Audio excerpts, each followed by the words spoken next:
Salut, dragii mei, bine ați revenit pe canalul meu de YouTube. Astăzi vreau să dezbatem alt subiect despre contractele de prosumator, o măgărie în toată firea, o prostie mai mare nu poate să existe în România, o bătaie de joc sau ce altceva puteți să ziceți dumneavoastră, catalogați-o exact cum simțiți.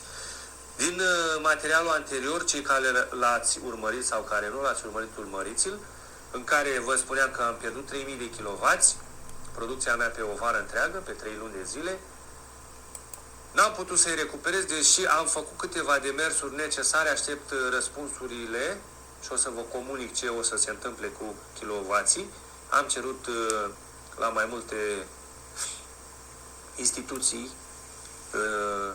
răspunsul la câteva întrebări, am trimis e-mail-uri, o să văd ce îmi răspund. Astăzi vreau să vă spun că am semnat din nou contractul de furnizor și de furnizare de energie, că sunt două, o totală măgărie, unul de vânzare-cumpărare și unul de furnizor, adică de furnizare de la ei. Ca să vedeți ce prostie. Deci nu puteți să vă imaginați o prostie mai mare ca asta. Deci ne fâțăie și ne bâzăie ca pe proști. Asta e, ne merităm soarta pentru că nu știm să dăm cu pumnul masă atunci când trebuie. Bun. Am trimis e-mail în care ceream alt contract complet pe care să îl semnez. După 9 zile de la e-mailul trimis, mi-a venit și mie e-mail cu noul contract. Dar m-am gândit în felul următor. Dacă eu îl semnez și îl trimit iar și mă trezesc peste 2-3 luni că injectez iar și iar îmi spun că e dosarul incomplet, ce fac? Așa că am pus mâna pe telefon, am sunat din nou la relații cu clienții. Mi-a răspuns o doamnă, jos pălăria, această doamnă a fost o bomboană, deci mi-a explicat tot și am înțeles și eu care e situația.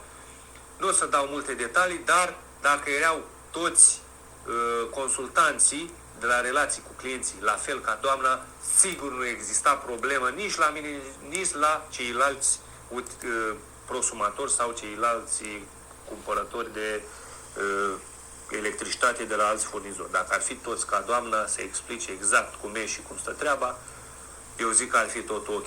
În fine, haideți să revenim la subiect.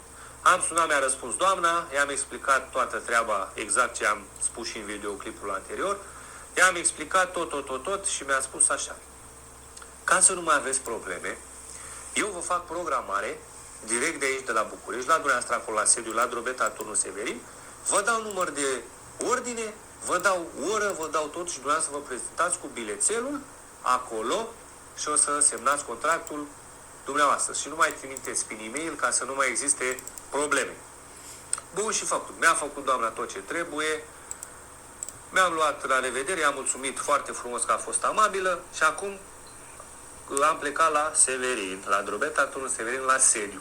Să vedeți câtă prostie este și acolo și cum nu comunică personalul între ei și nu știu de capul lor. M-am dus cu bilețelul, mă ia cel de la poartă de acolo care dă bonuri de ordine. Mi-a arătat: domne, nu figurați cu așa ceva la noi. Domne, cum, dacă eu am făcut la București, mi s-a făcut de la București la dumneavoastră, cum puteți să-mi spuneți mie că nu am așa ceva, adică nu figurez? Cum adică? Nu figurați, domnule. Dar de ce vreți dumneavoastră să semnați personal când vi s-a trimis pe e-mail? De ce nu respectați e-mail-urile, dacă tot ați început pe e-mail-uri să faceți toate actele? Uite că nu vreau să semnez personal. Care e problema? E vreo problemă? Păi nu, dar nu mi se pare corect să băzăiți lumea și cu e-mail-ul și cu alea. Dom'le, e dreptul meu. Vă rog frumos să-mi dați voie sau să-mi dați albon de ordine să merg la ghișeul care semnează contracte, care se ocupă de semnatul contractelor. După o ceartă aprinsă cu ei, mi-a dat într-un final bon de ordine, mi-am așteptat rândul. Când am ajuns acolo, m-a văzut doamna: a, bună ziua, dar vă așteptam, că deja aveți programare aici, uitați, am listat contractele, tot, doar să le semnați. Și am zis: doamna, dumneavoastră ați comunicat sau comunicați cu cei de la intrarea de acolo care dau bon de ordine? Uite că nu m-a lăsat, că a zis că nu se poate așa ceva, cum să se întâmple? Uite că s-a întâmplat. Ca să vedeți dumneavoastră câtă prostie poate să fie la noi în România. Am semnat contractul, dar să vedeți că nu e un contract. Acum sunt două. Acesta este un contract de vânzare-cumpărare, adică care eu îl vând lor, și acesta este un contract de furnizare. Ca să vedeți dumneavoastră ce măgărie. Și am văzut că la alții furnizori îți face compensarea cantitativă, adică 1 la 1, dar plătești taxele. Nu sunt de acord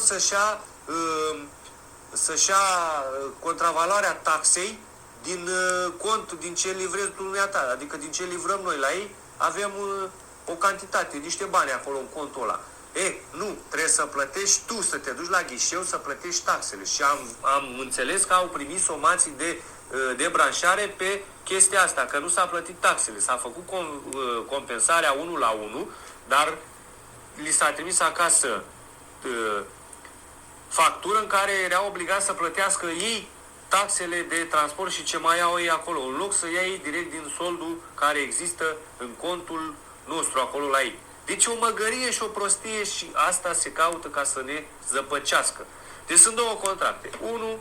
Două. Înainte era un contract care cuprindea toate aceste căcaturi. Mă scuzați de expresie, dar deja m-am săturat. Deci, l-am semnat. L-am semnat pe data de 13, sper să nu fie cu ghinion, adică ieri. Am semnat contractul, dar ca să vezi noastră, tocmai de la 1 intră în vigoare, nici de cum de acum. Și eram sfătuit să dau drumul la injectare, că nu e problemă. Mă lași, uite că nu o să dau drumul la injectare până pe data de 1 și pe data de 1 o să sun direct la ei, o să înregistrez iarăși convorbirea și o să îi întreb dacă pot să dau drumul și să-mi confirme că nu este nicio problemă și că nu pierd acei kilowatt. Și dacă mi se confirmă și după aia am probleme, o să deschid dosar pe civil, persoanei care mi-a furnizat aceste date eronate. Pentru că m-am interesat și de acum încolo o să lucrez numai pe cale civilă. Pentru că, datorită lor, pățim noi așa ceva, că nu-și cunosc atribuțiile și ceea ce trebuie să explice ei la oameni. Asta este. Fraților, trebuie să fim nesimțiți și noi, pentru că altfel nu se poate. Cam asta vreau să vă explic. Nu știu dacă m-am exprimat coerent sau bine de la cap la cap, dar mă gândesc că înțelegeți dumneavoastră ceea ce vreau să spun. Vă salut, vă doresc o zi bună și încă o dată atenție prosumatorii la contracte și la furnizorii dumneavoastră. Aveți grijă, pentru că noi suntem niște sclavi și facem pe ăștia mari. Noi muncim ca fraierii și ei trag foloasele. Încă o dată, respect, numai bine, o zi bună vă doresc.